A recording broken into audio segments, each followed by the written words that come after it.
Welcome to the Stories Forever channel, and we invite you to watch a video featuring our new original story. The concert is canceled, Liusia announced with a mournful expression, taking off her sneakers. How can it be canceled? Pavel asked in surprise. You've been preparing for a whole month, if not longer. Well, what can I do?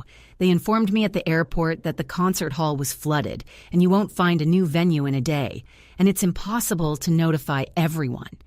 It's unpleasant, but what can you do? Indeed, his husband chuckled. And who will pay the penalty? Think of how many tickets were sold. The organizer will refund everyone for the tickets. But what am I supposed to do? I was so looking forward to this performance, my first major concert. So many foreigners were supposed to come.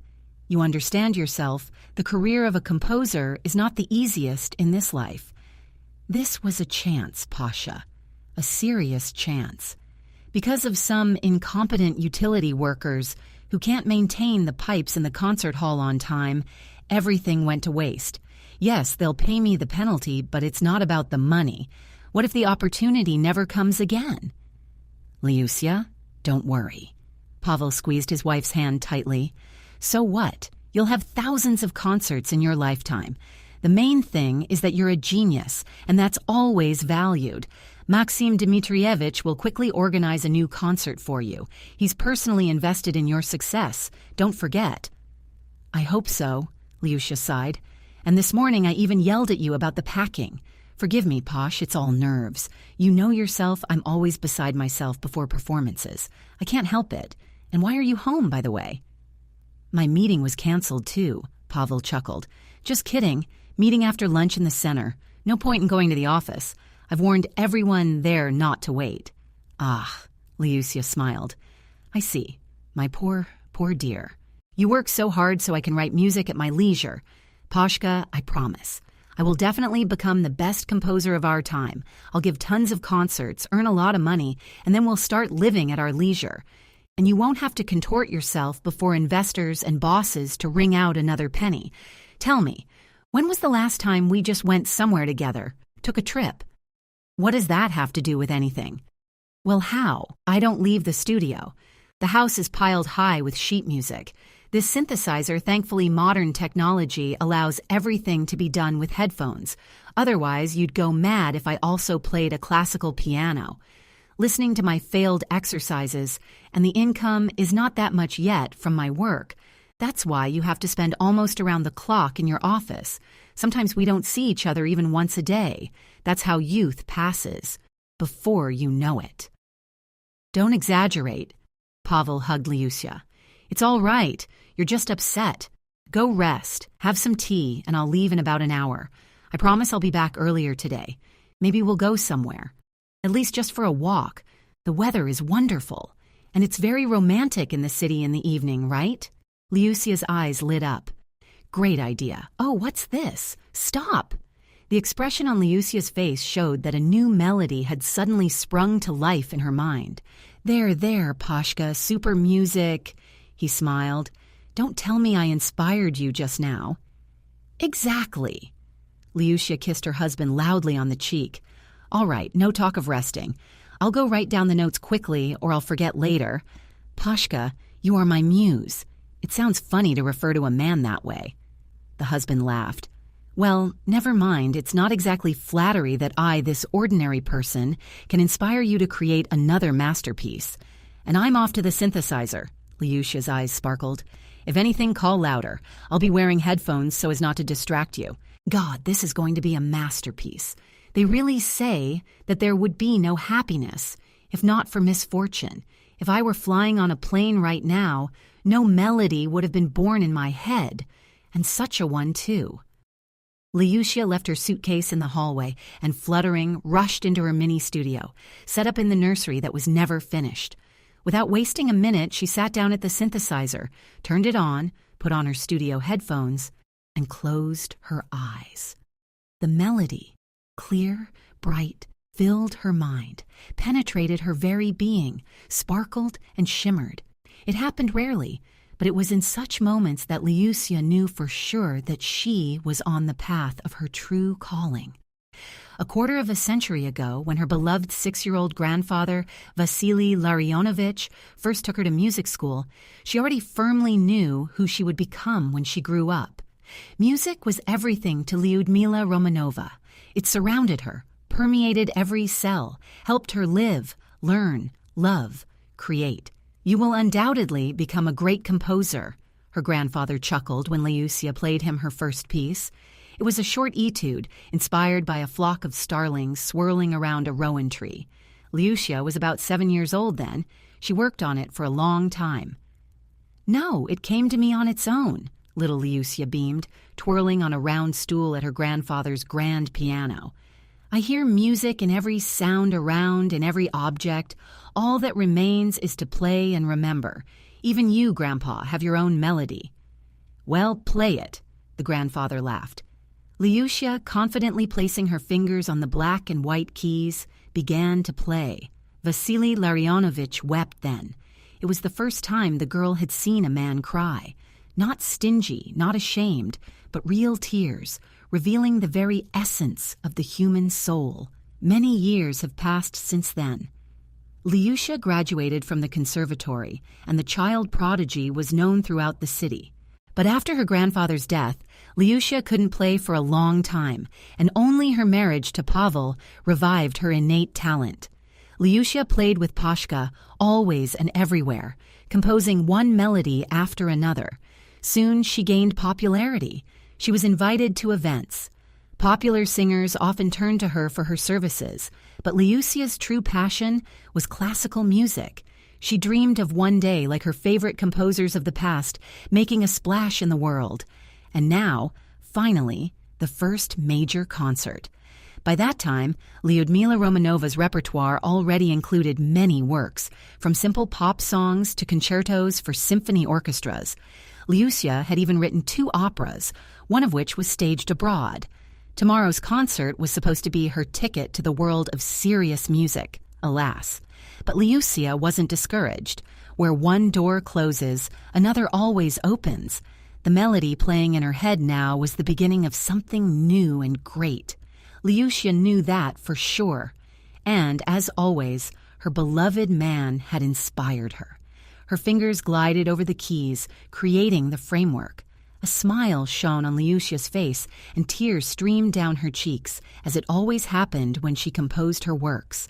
And then, silence. "No, no, no," Lyusia flinched. "Just not this. Don't leave." It had happened before, more than once. Just now, an orchestra was thundering in her head, and suddenly it fell silent. Lyusia helplessly laid her fingers on the keys, trying to catch the melody that was slipping away. Only a faint hiss could be heard in the headphones, through which the muffled hum of cars from the open window and the creak of the parquet under Pavel's feet, who was doing something in the kitchen, penetrated. "Pashka is right," Lyusia thought. "I just need to rest. I'm too nervous. That's why the music is running away from me. It's okay. It's not the first time. The main thing is that the beginning has been made. I'd better ask him for some tea while he's still home." Lyusia was about to call out to her husband when she suddenly heard his phone ring, and then, "Hello," Pavel answered, as usual, on speakerphone. "Why aren't you calling?" a high female voice sang. "Should I leave?" "Bunny, sorry, the plans have changed a bit. I'll come myself. Is Lyusia, your Klusha, home?" "You said she'd gone to a concert in St. Petersburg," the stranger exclaimed indignantly. "We agreed. And you specifically took time off work so we could spend the whole day together." Lyusia froze. Bunny, Klusha. Plans changed. The words crashed into her mind like a swarm of wasps. "Damn, Lika, Lyusia will hear," Pavel realizing he had accidentally spoken on speakerphone out of habit. "She's making music with headphones there, but okay, I'll call back." Silence, then footsteps. Lyusia, not fully understanding what was happening, frantically started banging on the keys. At that moment, she felt Pavel's gaze on her back. "God, he's looking. No, what was that? Who called? I wasn't supposed to hear this conversation. What, Lika?" "Lyusia." Her husband's voice broke through the headphones. "Lyusia, ah." She turned around, bewildered. "Can't you hear?" Pavel's face showed concern. He was clearly wondering if his wife had heard his accidental phone call. "No," Liusia answered fearfully. "I'm playing something urgent." "Sorry to distract you." The man sighed with relief, apparently assuming his wife was absorbed in her playing and clearly hadn't heard his slip-up. "Tea," I said. "Will you have some? I'm thinking of making some." "Yes, of course." Liusia Romashkova forced a smile. "Of course, I'll be waiting for you in the kitchen." Pavel left, leaving Lyudmila in complete disarray. For a few minutes she sat motionless, wondering if she should ask her husband about the call. It was obvious he was hiding something, even someone. This Lika, a mistress. Is he cheating on me? Liusia was angry, picking at a hangnail on her thumb.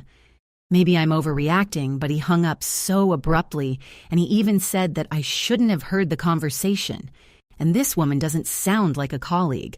A colleague wouldn't be so insistent on coming over, would she? And she wouldn't call him Bunny, and she called me Klusha. So these two planned a meeting while I'm away, at my place. What a disgrace. It's like something out of a bad joke. I wonder how long this has been going on. So there are two options. Either I throw a fit right now, but then Pashka will likely start justifying himself, saying I misunderstood everything and I'll make a fool of myself. Or I should figure everything out and then decide what to do next. But if this fool decided to cheat on me, or worse, has been doing it for a long time, then no, I won't let this slide. Liusia took several deep breaths, got up from her chair, and, as if nothing had happened, walked into the hallway. The hardest part was faking a smile on her face. However, any disquiet her husband might have noticed could easily be attributed to her concern about a new musical composition. "Here you are," Pavel smiled, pouring tea into a mug. "Lyusenka, forgive me. I misinformed you a little." "What? What are you talking about?" She startled. "Our walk won't work out today. Why?" "Well, they just called from work. The meeting downtown was canceled. I have to rush to the office. The partners will only be here by evening, so... But I promise I'll be back before midnight. If anything, go to bed without me and we'll walk another time. Okay?" "What a scoundrel!" Liusia winced. "Lies without blushing. I heard your conversation with the office." "Nonsense. And he's not even ashamed." "All right. This means only one thing. My husband is blatantly lying to me.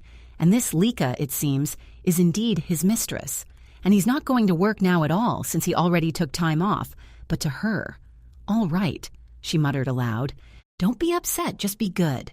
Pavel reached for her. "It's okay. I'll work then." Liusia stretched her lips into a false smile. "It's better this way, and we'll walk on the weekend. Hurry to work. I love you." "And I do." Liusia narrowed her eyes. "I'll teach you a lesson." A storm of emotions raged in Liusia's soul. She wanted to pounce on her husband, scratch his face, tear his shirt, say everything that was on her mind. However, she restrained herself. "I'll just find out who this Lika is." Oleg Lukin, an old friend of Liusia's, with whom their friendship began back in music school, picked up the phone immediately. "Liusia, what's wrong?" he asked worriedly, while the sounds of a violin faded into the background. Apparently, a lesson was in full swing. "Why must something always be wrong?" Liusia mumbled. "Can't I just call a friend?" "Yes, but not at noon on a Monday," Oleg noted curtly, closing the door. "And besides, aren't you supposed to be in St. Petersburg right now, preparing for your upcoming concert?" "I am, but circumstances unfolded, so—" "In general, the concert was canceled," Liusia exhaled. "But that's half the battle." "I can't even imagine what could be worse," Oleg chuckled. "So I'm right, something happened. I'm not distracting you." "Well, except that you're literally saving me from the caterwauling of a talentless student, whom parents inexplicably sent for violin lessons, and right away. And Daria Veniaminovna is also good. She foisted the worst one on me, who after 5 months of lessons still hasn't learned to hold the bow properly. I don't know what kind of person you have to be to listen to all this and try to cultivate talent from nothing. Thank you. Your call gave me at least a couple of minutes of respite from my volunteer work. Why do you even take these students? You're constantly on tour or rehearsing. Oleg, your name is almost a global icon, one of the best violinists of our time, and you struggle with some mediocre student, and for free." "That's the point," Oleg laughed. I signed up for a charity program from our conservatory. They involve successful alumni in teaching troubled teenagers. But my Roma today, he's not about music at all. He'd be better suited for beating a drum or a fire alarm. All right, never mind. There are all sorts. Remember Slavka Nenitsvitayev? What wasn't he called? A loser, a slacker, musically illiterate. All the teachers unanimously said his only path was to become a handyman. And what happened? One of the most sought-after drummers abroad. All orchestras dream of having him on staff. Well, Slavka was at least always interested in music, unlike your Roma. Lyusia smiled. Don't say that. His parents also practically kicked him into music school, and then somehow it all took off. Talent. Well, Roma, okay, tell me, how can I help? Olesha, tell me, do you love me? Lyusia asked unexpectedly. The question caught Oleg off guard. Only a blind person wouldn't know about Lukin's long-standing feelings for Romanova. Back in school, they were teased as bride and groom, and her grandfather constantly invited the boy over, hinting to his granddaughter that the young man would turn out to be something. Only Lyusia loved Oleshka not as a man. He was a wonderful friend, almost like a brother. Yes, they tried dating for a while, but the relationship lasted a couple of days due to their lack of seriousness. Oleg, however, loved Lyusia truly, although he only confessed it to her once. Alas, there was no reciprocation. In the end, they both decided it was better to remain faithful friends rather than hate each other from under the covers, suffering and tormenting themselves. Lyusia got married. Oleg got married too, though unsuccessfully. His ex-wife cheated on him left and right, reproaching her husband for loving someone else. In fact, Oleg couldn't argue with that, so he simply chose to divorce. Lyusia, what kind of question is that? Oleg asked warily. Lyusia faltered. I don't even know where to start. From the beginning, the man laughed. Pasha cheated on me. That's impossible. Are you sure? Yes, your husband doted on you. Why would he stray? I don't know. Lyusia hesitated. But today I heard his conversation with his mistress. They were supposed to meet at our place while I was away. For some reason, I'm sure now that this isn't an isolated incident. And Pasha has been acting somewhat distant lately, working a lot, staying late. It feels like he's not really at his endless meetings, but with her. And what do you want to do? Oleg's voice immediately became serious. Keep in mind that there's no point in dragging it out if it's already happened once. It will soon become systematic. Have you talked to him about it yet? No. I pretended I didn't hear anything, but it feels so awful inside. Tell me, did you immediately decide to divorce when you found out Valya was cheating? When I found out Valya was cheating, the man sighed. It was too late to talk. In fact, I found out from other people, and from her, I only heard a lot of complaints and accusations. Apparently, it was my fault that she cheated. Cheating? I'm thinking that in Pasha's case, it's my fault. Olesha, I tried to be a model wife. Yes, sometimes I got too carried away with composing music, but he never once told me that it bothered him. I work, he works. It seemed to suit both of us. Yes, the romance has long disappeared, but when a person decides to cheat, it often isn't the reason. More precisely, there's always a reason. But it might not be about someone specific or their behavior, but about a fundamental lack of feelings. Tell me, in your 5 years of marriage, have your feelings for your husband changed? Lyusia pondered. I don't know. Yes, passion has certainly died down, but I love him, probably. If there's no certainty, then the feelings are doubtful, Oleg grumbled. Lyusia, honestly, I don't understand at all what keeps you and Pasha together. You're as different as night and day. You're so creative, exalted, soulful. And he's not. I don't mean Pasha is a bad person, but he's down to earth, a true ordinary man, and he's not particularly interested in music. Business is another matter. He's a shark, a deal maker. All he thinks about are deals, contracts, sales. That's normal. But when extreme opposites come together, nothing good usually comes of it. People should look in the same direction and insist on their own. What about the idea that opposites attract and minus times minus equals plus? My dear, life is not just mathematics and physics. If it were, we'd live in a very boring, sterile, and predictable world. Yes, opposites attract. Absolutely. Differences in views, opinions, and lifestyles are attractive.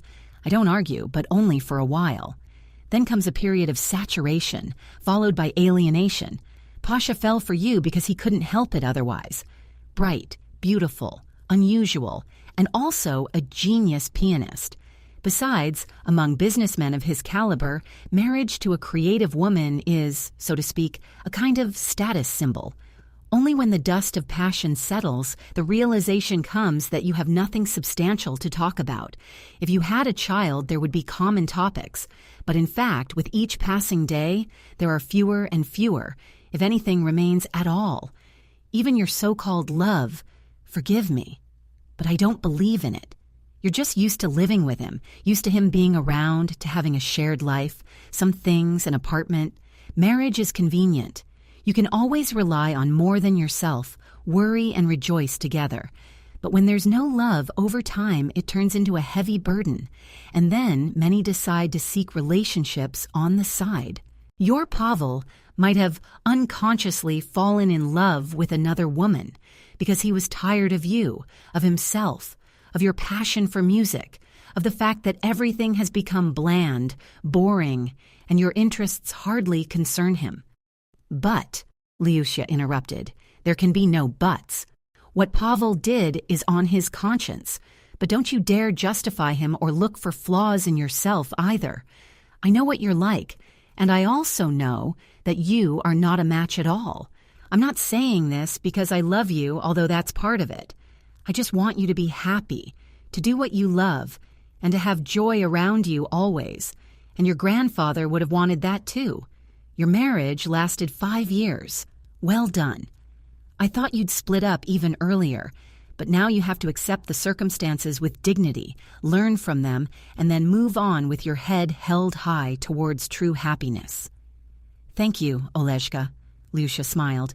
Yes, I don't agree with everything you say, but what you think is important to me. I myself don't know how I can live with Pavel anymore, and I can't just let it slide. He deceived me, you understand? Yes, our marriage turned out to be not ideal, but I trusted Pasha, and he... Now I don't know what to do. I understand with my head that I just need to talk, but inside, everything is boiling. And this Lika, I don't even know who she is. You need to know, Oleg chuckled. Whoever she is, your husband preferred her to you. And the more you get bogged down in thoughts about his infidelity, its causes and meanings, the deeper you will sink into apathy. And you can't fall into despair. That's bad for music. Yes, many composers created precisely through suffering, but your music is lightness, life itself. I know what I'm talking about. Tragedy is not your sphere. Let it go, Lyusia. Just say you want a divorce. Oh, I'll say it. Lyusia rolled her eyes. More than say it. Only I want to do it in such a way that he regrets trampling on my feelings. And how do you intend to accomplish that, I wonder? I don't know yet, but I want to teach him a lesson. Oleg, help me out. You're asking too much. I'm no angel of vengeance. Lucy, there's no need for all this drama. Oh, but there is. I dedicated symphonies to that scoundrel, and he just... In Lucy's eyes, a spark ignited. Hey, girlfriend, don't do anything foolish. Tell me what you've planned later, Oleg. I'm not quite finished. All right, I'll call you back. Go to your wayward student, Lucy. She had already hung up. Only one thought was swirling in her head. Symphony. Did you find out who she is? Lucy's fingers nervously tapped a rhythm on the table. Her friend Marina, sitting opposite, squinted slyly. I found out. And you'd better hold on tight, Lyudmila. What? Well, I kept an eye on Pavlik during lunch, as you asked. Don't keep me in suspense, Marina, Lucy frowned. Here, look. Her friend held out her smartphone. Don't you recognize her? Lucy scrolled through the photos Marina had taken, peering intently at the face of the brunette sitting opposite her husband. It seemed vaguely familiar. No, I don't recognize her. It's Lika. Lika, Marina chuckled. And to be precise, it's Angelika Samokhvalova. Samokhvalova? Lucy frowned. Wait, Samokhvalov? Does the CEO of the company where Pashka works have that surname? Yes, he does, her friend continued to build the suspense. Vladimir Petrovich Samokhvalov, a patron of the arts and a billionaire, a confidant. Oh, we can't even mention names like that. And what is this? Is Lika related to him somehow? A daughter, a niece, worse, a wife? What? Lucy's eyes popped out. Wait, but he had another wife, I distinctly remember. A couple of years ago, Pavlik had just been made head of the branch, and we went to a restaurant with Vladimir Petrovich and his wife. Back then, it was definitely Nelika. I don't remember the boss's wife's name, but she's about 60, and you're not very well oriented in social life. Marina giggled. And why would you be? I know what's going on in our company. Angelika Valerievna, as she likes to be called, appeared a year and a half ago. Vladimir Petrovich lost his head immediately. She's actually our HR manager. I don't know who brought her in or from where, but she immediately got her claws into the boss. It only took her 6 months to ruin the CEO's 30-year marriage. He fawned over her like a schoolboy, showered her with gifts, made her head of department, fired Sofia Ignatievna, and then divorced her immediately and married her a month later. There was such a commotion in the company. This Lika immediately started imposing her own rules. There's no controlling her. She twists Samokhvalov around her finger as she pleases. But the fact that she's having an affair with your Pashka, well, that's quite a revelation. If the boss found out, he'd have a fit. So that's how it is, Lucy froze. I wouldn't be surprised if she decided to get rid of the old man with Pashka and take over the whole firm. It looks like they've been seeing each other for several months. I asked a waitress about them. She says they've been coming here every day since New Year's and cuddling. What a bastard, Lucy exclaimed indignantly. We should tell Vladimir Petrovich everything then, so he can punish this pair. Easy to say, her friend sneered. Samokhvalov is constantly on the road, which is why this pair feels so free, although I must give them credit. They hide well. Even our most notorious gossips have no clue. Nobody even goes to that cafe. I only took their photos because you asked me to keep an eye on them. But we can show him the photos. Yeah. So what? His wife is sitting in a cafe with one of his deputies. So what? Maybe they're having a business lunch? Or just discussing something work-related? And how do we show him? I'm just a regular manager. He doesn't associate with people like me. He'll just say it's a fake, the work of gossips. What next? That's a weak revenge. What if, Marinka? I've come up with something. Sunlight danced across Lucy's face. We need to put on a little show. Samokhvalov, I recall, loves classical music and said he'd gladly attend my concert if the opportunity arose. You have a big corporate event next month for the expansion, don't you? Yes, we do. I think I'll write a small violin and piano concerto for the occasion. And I'll tell Pashka to ask Vladimir Petrovich to arrange for me to perform for all the employees. I'll ask Oleg to play with me. That way, Pashka won't suspect a thing. I don't suspect anything either, Marina froze. A concert. You're kidding. You know, I don't want to spoil the surprise, and it's not guaranteed to work out. But tell me, do you know anyone who can install hidden cameras in an apartment? What, Lucy? Well, tell me what you've planned. You're right, the photos are worthless. Everything looks respectable in them. I know that for everyone else, this couple is just two employees having lunch. But if we get more interesting shots, it's easy to say, and where would we get them? Marina laughed. When I went to the concert that was canceled, these two agreed to have a fun day here at our place. So this isn't the first time for them, and since it didn't happen then, they won't refuse a new chance. In a hotel or elsewhere, there's always a risk of running into acquaintances. That's why Pasha probably invited Lika here. I'll say I'm going away for a couple of days for a performance, and I'll stay with Oleg. He won't refuse, and that's why I need cameras. You think Pavel will bring Angelika here? Exactly. Lucy's eyes flashed. And these shots will carry weight. By the way, I think if Vladimir Petrovich finds out about his young wife's infidelity, he'll kick her out penniless, and he'll hardly let Pashka continue working in his company. He trusts him. And here, precisely. You're catching on to Lita, Marinka. Okay, but what's the concert for? That's a secret for now. Lucy smiled enigmatically. The plan in Lyudmila Romanova's head was born completely spontaneously. In general, she'd never been a vengeful woman. On the contrary, Lucy was often reproached for excessive simplicity and naivety. But Pavel's betrayal awakened a different essence within her soul, decisive, uncompromising, and spirited. Simply announcing her intention to divorce seemed petty, even a defenseless decision. Well, they'll get divorced, and then what? Pavel will continue to consider himself a lover hero, while Lucy will be relegated to the role of a deserted wife, a victim, and she certainly didn't consider herself a victim of anything. Deceived, hurt, turned upside down, yes, but not a victim. Oleg's words, and then Marina's report, formed the image of future revenge in her mind. It was necessary not just to catch the unfaithful husband in betrayal, but to do it in such a way that he would never dare to commit such baseness again in his life. It's obvious that Lika's intention to trick her husband was dictated not by overwhelming passion, but by a simple desire to enrich herself at someone else's expense through deceit, treachery, and endless hypocrisy. Who knows? Maybe she planned something like this from the very beginning, but only started to implement it after seducing Pavel, and Samokvalov, gray in his beard, a devil in his ribs, destroyed a long-standing marriage for a tramp. Yes, too obvious a cliché.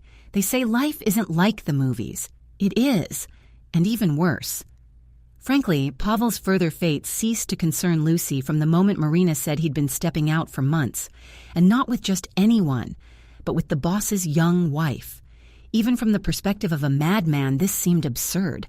Pavel knew perfectly well that he owed everything to Vladimir Petrovich Samokvalov. 15 years ago, he took the then recent graduate under his wing, seeing his potential, taught him, sheltered him, introduced him to the right people, facilitated his career growth, treating him like a son. Even at that dinner, Vladimir Petrovich himself spoke about it, repeatedly noting the professionalism and business acumen of his protege. Alas, crossing the line of trust proved extremely easy for Pavel, even twice. Around 11 in the evening, the front door slammed shut. "Liuska, I'm home," her husband announced his arrival. "You're late again," Lucy smiled slyly. "What can I do? Today was a tough day, but I remember my promise." "What promise?" "The one I made you last week," her husband asked, taking off his shoes, regarding the evening walk. "Tomorrow we can make our plans a reality." "Tomorrow," Lucy corrected her hair. "I'm afraid it won't work out." "Why?" "I'm leaving tomorrow. Maxim Dmitrievich organized a charity concert, a private event. There won't be any recordings either. That's a shame. So I'm busy for the next couple of days. The plane leaves early in the morning. I've already packed." "Is that so?" Pavel was surprised, but his wife noticed a strange gleam in his eyes. "Wow," Lucy thought, barely suppressing a smile. "He's already gotten excited. I bet he's writing to his mistress right now. He'll say the apartment is available for them for 2 days. Well, that's great. The cameras were just installed. One in the kitchen, the second in the bedroom. Be patient, Pavlik, a little longer, and your secret life will become public."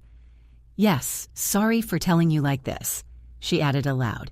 "It's just that the concert is urgent.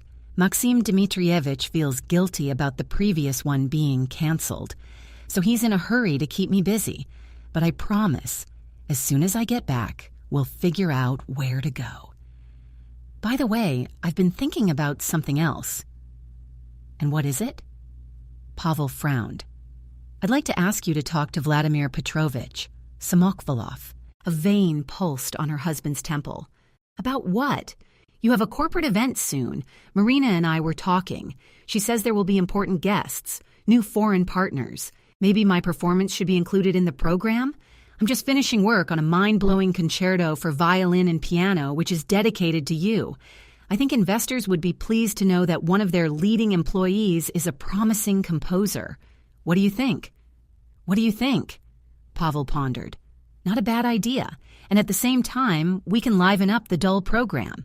Samokvalov has already tasked the PR department girls.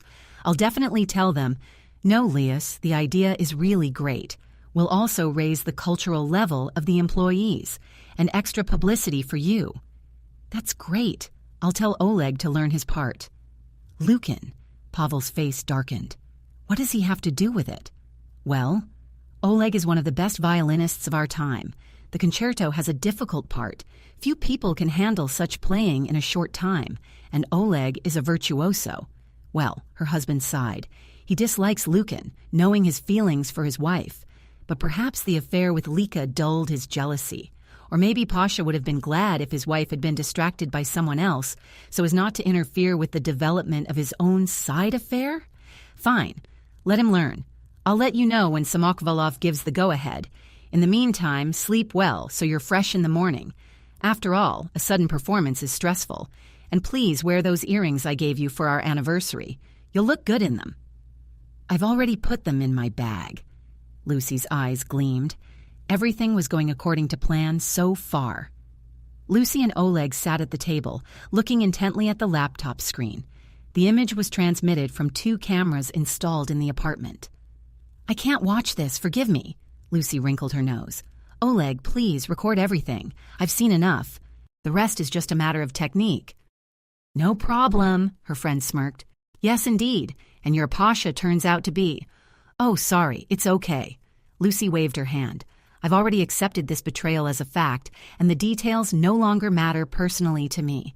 But for these two, I still don't understand why you need this. It's necessary, she said firmly. You'll do everything, right? I've sent you the notes. You'll have them before the corporate event.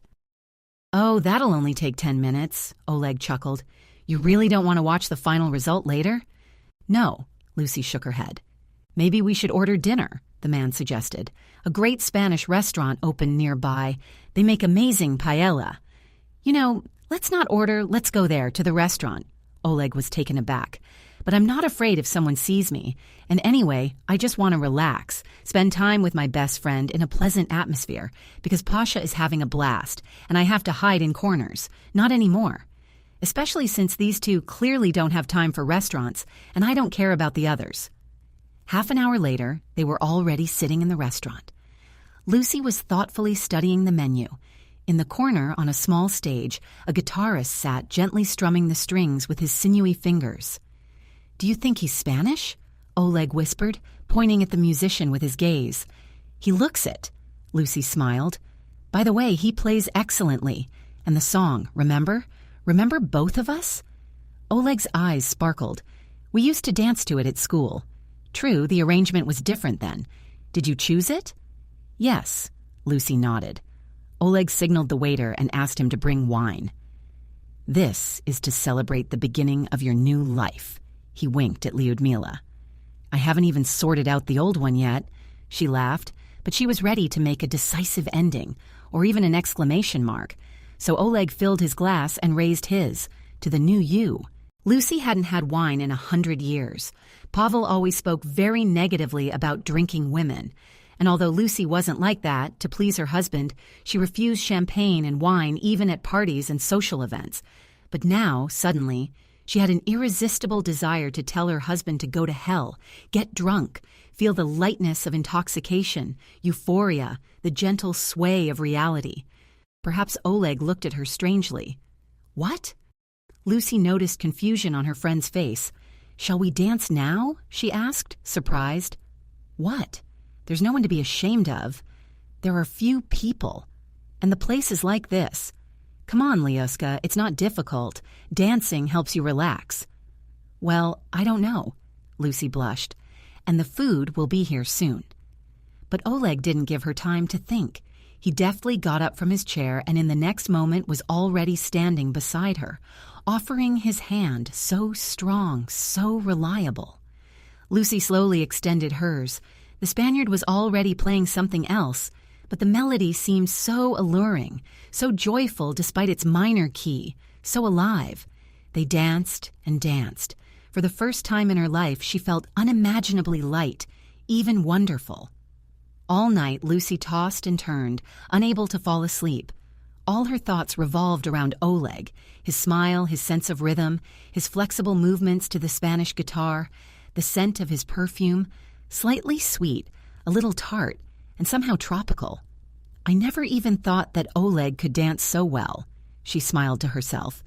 In school, he always stepped on my feet. After all, he's a musician, not a dancer. But he hears music perfectly, and how he moved. Pasha never danced like that. although he constantly dragged me onto the dance floor at all the trips and receptions, like a bear. Once I even broke a heel in my expensive concert shoes because of him. Oh well, this handsome man is no longer my problem. Let him step on Angelica's feet. But why can't I stop thinking about Oleg? Is it all because of nerves? Oh, these nerves, always. This adventure has brought us even closer. Anyone else would have just told me to get lost, to do everything myself without involving me in other people's business. Oleg, he never refused. Never. Even when I needed to go to my grandmother's in Sovyalovka right before New Year's, and the frost hit so hard, oh my, and the buses stopped. Who volunteered to drive me in an instant? Oleg. And what did Pasha say then? Your grandma won't die.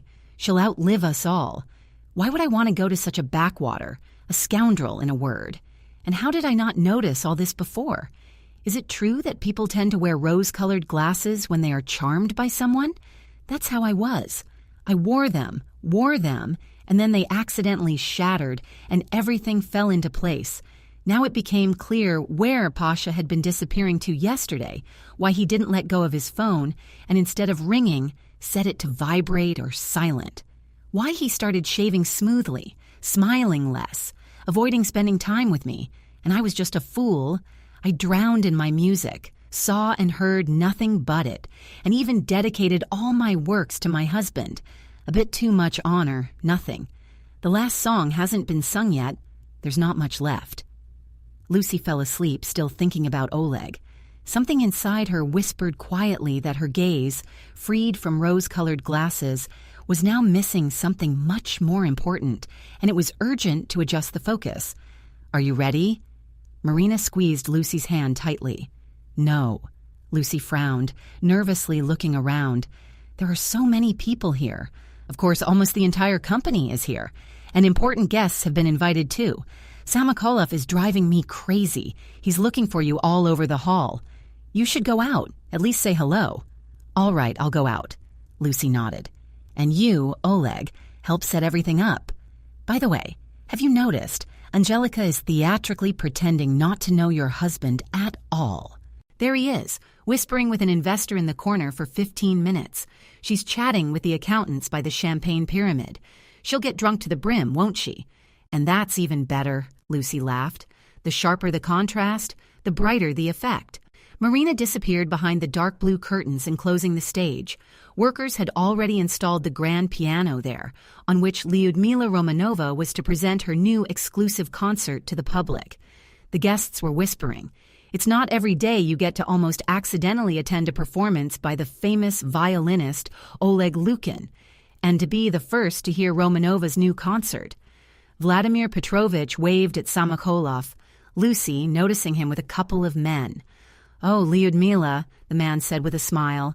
I'm so glad you graced our humble party with your presence.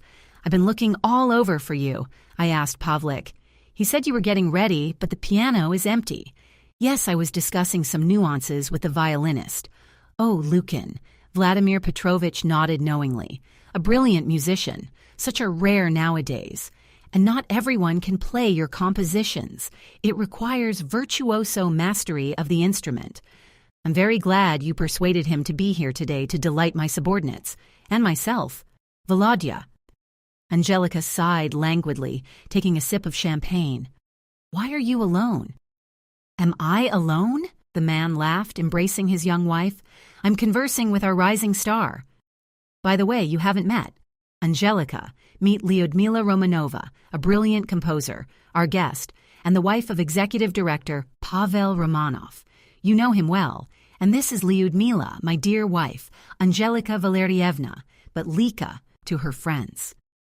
It's a pleasure, Lika said, extending her pampered hand with a feigned smile. And I, by the way, have heard about you.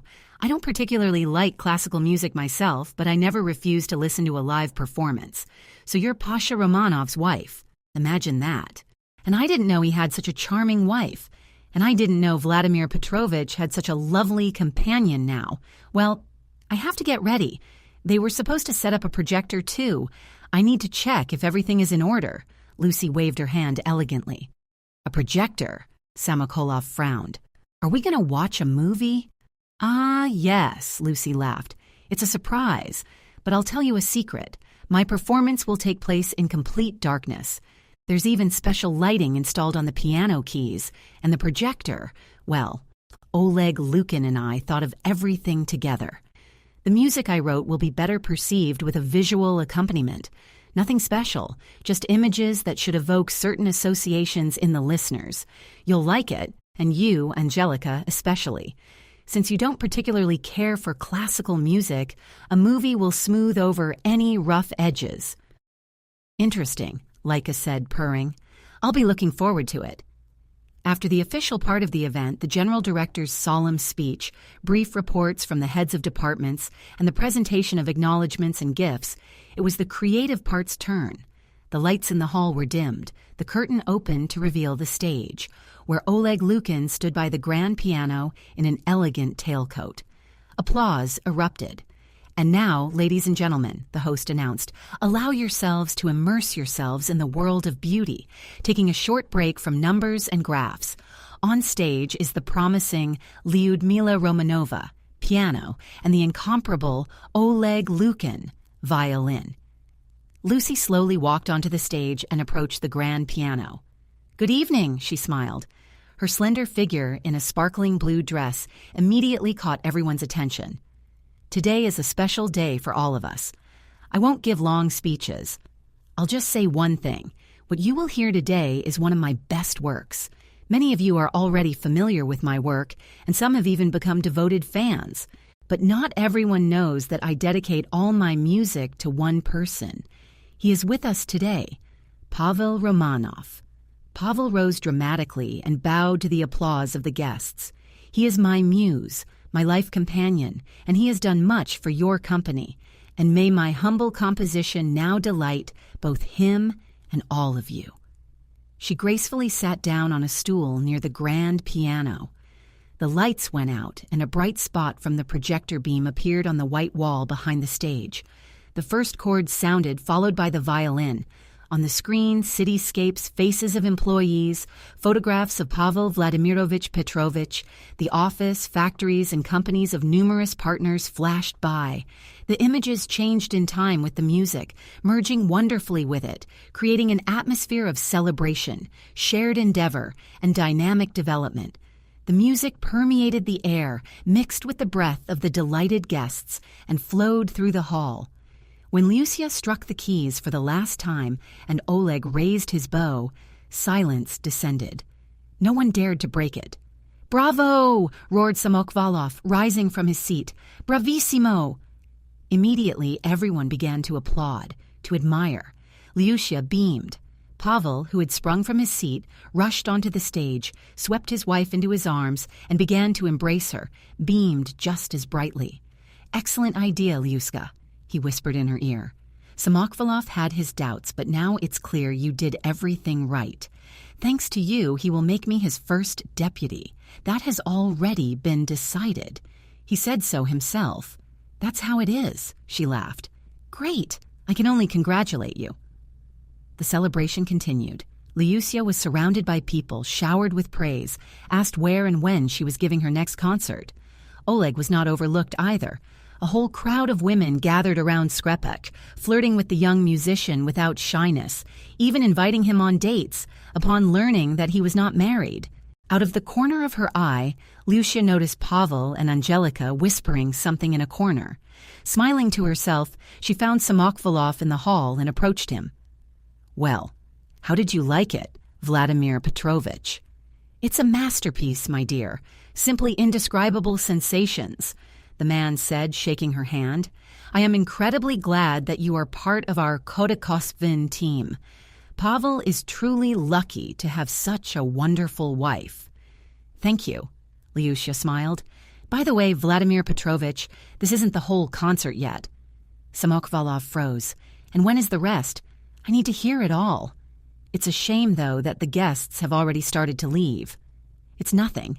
This is part of an exclusive for the closest ones. So I'll be happy to play just for you and for Pavel's dearest wife. If you want, you can invite a couple more people, but I would like to play the rest of the concert in this small circle." "What a wonderful thought." the man said, scratching his chin. Then we will certainly organize it all. And there will be a movie, too. Oh, yes. The footage will also be exclusive. Lyudmila's eyes sparkled. Then please inform Pasha and Angelika Valerievna, and I'll go to Oleg for now. As he's swamped, we need to rescue him. The hall emptied. Lyusia had already thought that Samokvalov had also refused to listen to the rest of her concert. But no. The man, having seen off the last guests, entered the hall, leading his wife by the arm. Pavel followed. "I'm glad you took advantage of my invitation," Lyusia said, sitting down at the piano. "Well, let's not delay, my dears. This part of the concert is especially for you." The lights went out again, but Lyusia could see Samokvalov's eyes burning from her seat. She even felt a little sorry for him, but there was no point in stopping now. Oleg struck the strings with his bow, and at the same moment the screen flashed white. Only this time, instead of corporate footage, the viewers were shown something completely different. First, an empty kitchen in the Romanovs' apartment appeared on the screen. Lyusia played, not paying the slightest attention to the picture, but she knew for sure that the viewers' eyes were fixed on the wall. She played and played, not noticing how Angelika's cheeks flushed in the darkness, how surprise and then anger appeared in Samokvalov's gaze, how the tips of his ears turned crimson with rage, how Pavel turned pale, gripping the armrests of his chair. Lyusia didn't hear the click of heels on the marble, the slam of the front door, the crash of the chair as Pavel got up and hurried to leave the hall. She only came to her senses when sharp applause sounded in the hall and the lights came on. Samokvalov stood completely pale and motionless. Only his palms clapped loudly. For a moment, Lyusia thought the man would beat her. So empty and merciless were his eyes. However, the hatred shining in them was directed not at the pianist at all, nor at the extinguished screen.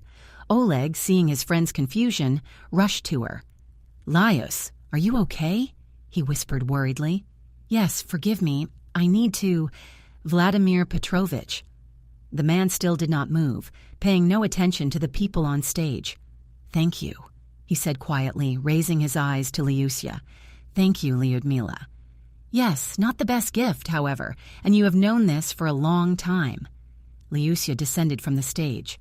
"Forgive me, you shouldn't have found out like this, but thank God I didn't keep the partners listening to the rest of the concert," he said with a sad smile. "That would have been such a disgrace. No, you did everything right. These two. I suspected, but preferred to reject common sense. I don't understand why myself. In business, I have almost no equals. But in love, fool, old fool. Do you remember my ex-wife, Lyudmila?" "Yes," Lyusia nodded. "A wonderful woman, a golden one, and I, like in a cheap TV series, fell for long legs and a glance. I believed that Angelika had sincere feelings for me. I don't know how she managed to trick me so skillfully. Don't blame yourself, Vladimir Petrovich." Lyusia patted him on the shoulder. "I also experienced bitter disappointment. To live with someone for 5 years, not expecting such betrayal. Yes, not that much, and it's good that it's not that much. That's what matters. Don't think about bad things now. Better call your ex-wife. Just ask for forgiveness. Even if she hates you after everything, at least she won't consider you a complete scoundrel. What happened here is unlikely to leave these walls. I don't think Pasha or Angelika will have the brains to publicize such interesting cinema." "Thank you for opening my eyes." Samokvalov sighed. Only now did Lyusia see how gaunt he had become. All his puffed-up gloss was gone. Before her stood a sad elderly man who had just lost a part of himself. He left the hall having had a glass of champagne on the way. "Poor him." Oleg squeezed Lyusia's hand. "But it's better than if that pair had pushed him off his pedestal. What do you think will happen now?" "I think Angelika will be kicked out of the company and out of Samokvalov's life with a bang. If she's lucky, his old wife will forgive him and come back. Although, as for Pavel, he definitely won't get a promotion. The boss will fire him and deal with him.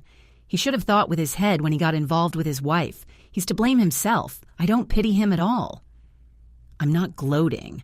Oleg looked into her eyes. "What will happen to you?" "I'll file for divorce right now. I'll go to the website and file the application. We have no children with Pasha. They'll divorce without problems. Common property in half. Although I can't imagine how I'll go home now, how I'll see him, what he'll say. I don't want any of this. I think I'll order movers to take my things. I'll make a list. Even if Pasha tries to prevent it, I don't care. I'll buy new things. I'll rent an apartment for now, or I'll stay with my parents. I can go and pick everything up myself," Oleg offered. "And you can live. You can live with me. The room is empty anyway. I'll be on tour soon, so I won't be in the way." "You're not in the way," Lyusia replied bitterly and stopped short. Her face was too close to Oleg's. "You." Why Lyusia kissed Skripach, her best friend, was a mystery to her at that moment. She simply felt that this was what needed to be done. And at that moment, the world suddenly froze. It became so quiet that only the beating of two hearts could be heard. The theater service entrance door burst open, releasing Lyusia, carrying a huge armful of flowers into the frosty air. "Lyudmila! Lyudmila!" Voices echoed from all sides. Lyusia, blinded by camera flashes, froze for a moment. Around, beyond the rope-off lane, stood a real crowd of people, journalists, fans, simple gawkers ready to snatch an autograph. And flowers. No, bouquets were flying from all directions. No, of course, no flowers were flying. Security guards and Maxim Dmitrievich, Lyusia's manager, skillfully intercepted them, gathering them into armfuls. People asked to take photos with them, to sign cards, asked questions. But Lyusia, having played her loudest 20th concert, after which a world tour was to take place, heard nothing and no one. She just smiled, turning her head, trying to cover her face with bouquets, and felt like a real rock star, or whatever it's called, for classical composers. "Lyusia, hurry!" Oleg's voice rang out from ahead. His face so bright, smiling, with a worried gaze, worried about her, about Lyudmila Romanova, looked out from the darkness of the car, where the composer was being led by security guards. "Oh," Lyusia exhaled, collapsing into the seat. "Wow, this is success, Lyuska." Lukin kissed her on the cheek. "And this is just the beginning? The public has accepted you and even managed to love you. And yet, it's only been a year since you've been touring with solo concerts. The best Philharmonic halls, the best theaters open their doors to you.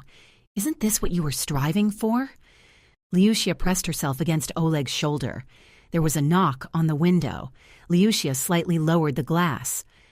"Lyudmila," Maxim Dmitrievich's eyes appeared. "Where should I send the flowers? There are many, but we have a minibus. We'll load everything." "Home," she smiled tiredly. "I like it when the whole apartment is drowning in flowers. Oh, Oleg, you don't mind?" "No, of course not." Oleg nodded to the agent. "Take them to us." The car glided along the evening highway, carrying Lyudmila and Oleg home. For a year now, they had been living together, and this year had become the time when their hearts finally found a way to unite. They had only gotten married a month ago, but due to Lyusia's busy schedule, they hadn't gone on a honeymoon. But now, before the world tour, there was time. And tomorrow morning, the happy spouses, the Lukins, would be awaited by a plane ready to take them to the ends of the earth, where there would be only them, waves, palm trees, and colorful fish. "I love you," Lyusia snuggled up to her husband. "I still can't believe that for so many years I didn't notice the most wonderful person in the world next to me." "You noticed. You just refused to open your heart to true feeling. You were hiding. It was easier that way. But I'm glad it all happened. Only through comparison is truth revealed." "You still don't want to scold me, even now," Lyusia smiled. "For what?" "For, like many people, preferring to walk around with rose-tinted glasses for some time, denying the obvious. Lyusia, this is experience. You can't build a strong marriage without it. But now you definitely know the power of attraction of opposites and how much easier it is to be with someone who truly understands you, accepts you, feels you." "You're always right," she sighed. "I won't argue this time as I usually do. By the way, I saw him in the hall today. I'm not sure, of course, but it seemed to me it was Pavel. He left the hall without waiting for the concert to end. He will regret his loss, and no wonder. You even showed generosity, asked Samokvalov to spare him from being fired after everything. Yes, and he agreed. But in the end, Pasha left himself. Conscience, apparently, did not allow him to work for a person he betrayed. Well, God be with him. He has his own life. I have mine. I'm not angry with him. It's just stupid now, and rightly so. Oleg hugged his wife, placing one hand on her stomach. We need to think about other things. Lyushya was silent, looking out the window at the frozen curbs as if covered with diamond dust in the lamplight. Winter was already creeping up on the city, but somewhere there was warmth, and this warmth would soon surround them both, permeate their souls and hearts. And a little later, there would be 3 hearts. As soon as Lyudmila Lukina finishes her world tour,